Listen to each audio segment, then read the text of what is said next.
Our trip to New Orleans was supposed to be a relaxing getaway, a chance for Emma and me to escape our daily lives and explore the vibrant culture of the city. We had been trying to have a baby for years, but nothing seemed to work. Doctors had no answers, and each month brought more disappointment.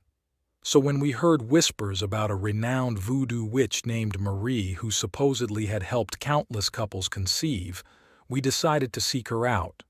Marie's shop was tucked away in a narrow alley in the French Quarter, filled with the heavy scent of incense and strange, shadowy artifacts. She was an older woman with piercing eyes that seemed to look right through us. We were hesitant at first, but desperation drove us forward. Marie listened to our story with a sympathetic nod. "I can help you," she said, her voice a soothing lull. "But you must understand, the forces I call upon are powerful. They come at a price." We were willing to do anything, so we agreed without hesitation. She performed an elaborate ritual, chanting in a language neither of us understood, drawing intricate symbols on the floor. She handed Emma a small vial of dark liquid and instructed her to drink it under the light of the full moon. "Your wish will be granted," Marie assured us, "but you must follow my instructions exactly." We followed her directions to the letter, and within a few months Emma was pregnant. Our joy was indescribable. After years of trying, we were finally going to be parents. We called Marie to thank her, but she only gave a cryptic response. Remember, every gift has a price. As Emma's pregnancy progressed, strange things began to happen. She would wake up in the middle of the night, speaking in a voice that wasn't her own.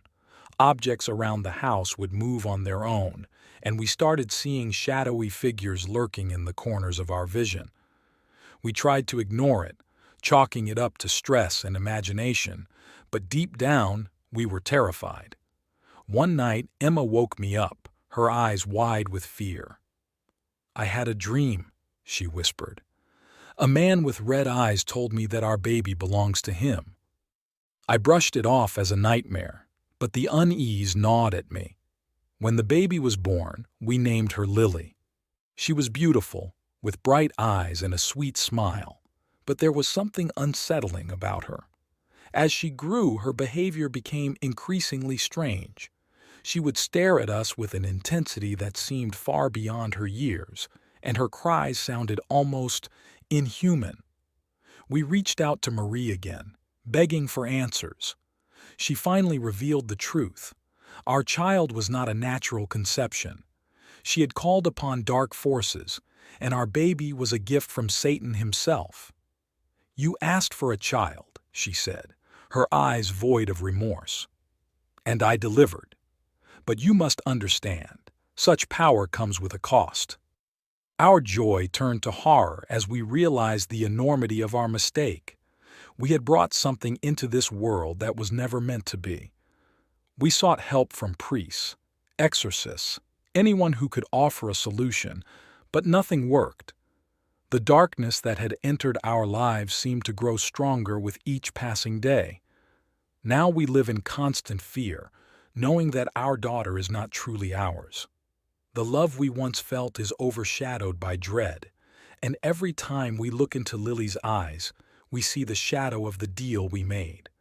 New Orleans gave us our heart's desire, but it came at a price we were never prepared to pay. Our days became a blur of fear and helplessness. Lily's behavior grew increasingly disturbing. She would speak in tongues, her voice deep and menacing, reciting verses we didn't understand. Shadows danced around her, and objects would levitate when she became upset. Our once cozy home now felt like a prison, haunted by the dark presence we had unwittingly invited. Desperate for help, we reached out to a renowned exorcist, Father Michael, who had dealt with similar cases. He arrived with a solemn expression, immediately sensing the malevolent force that had taken hold of our daughter. He assured us that he would do everything in his power to free Lily from the clutches of darkness. Father Michael performed an intense exorcism, chanting prayers and sprinkling holy water around the house. The air grew thick, and the walls trembled as Lily's screams filled the room. Her eyes rolled back, and a guttural voice emanated from her small frame, cursing and threatening us. Despite the priest's efforts, the entity within her fought back with unimaginable strength. After hours of struggle, there was a brief moment of calm. Lily collapsed, exhausted, and Father Michael assured us that the worst was over. But the relief was short-lived. That night we heard a sinister whisper echoing through the house. "She belongs to me." The darkness had not been banished. It had merely retreated, waiting for another chance to claim our child.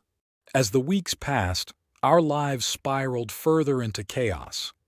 Emma and I grew distant, the stress of our situation taking its toll on our relationship. We were constantly on edge, never knowing when Lily's demonic episodes would strike again. Our once happy home was now a battleground, and we were losing hope. In a final act of desperation, we decided to confront Marie. We found her in her shop, looking older and more haggard than before. When we demanded answers, she merely shrugged. "You wanted a child," she said coldly, "and now you have one. The price was clear." Her lack of remorse infuriated us, but it also made us realize that we were alone in this fight. Determined to save our daughter, we turned to the only person who seemed to understand our plight. Father Michael suggested we seek out a group of experienced exorcists who specialized in extreme cases. With his help, we contacted them, and soon a team of priests arrived at our home, ready to face the evil that had taken hold of Lily. The final exorcism was more intense than anything we had experienced. The priests surrounded Lily, their prayers growing louder and more fervent as the dark entity fought back. The house shook, and an icy wind whipped through the room. Lily's screams pierced the air, but the priests did not waver. Hours passed, and just when it seemed all hope was lost, a blinding light filled the room. The oppressive weight lifted and Lily's body went limp. The priests, exhausted but resolute, declared that the entity had been banished for good. We clung to each other, tears of relief streaming down our faces. Our daughter was free, but the scars of our ordeal would remain with us forever. The experience left us changed, haunted by the knowledge of the darkness we had encountered. We moved away from New Orleans, seeking a fresh start far from the memories of that cursed city. Though Lily grew up healthy and happy, we never forgot the price we paid for our desperate wish. Our story serves as a warning to others. Some desires are not worth the cost, and the forces we do not understand should never be tampered with.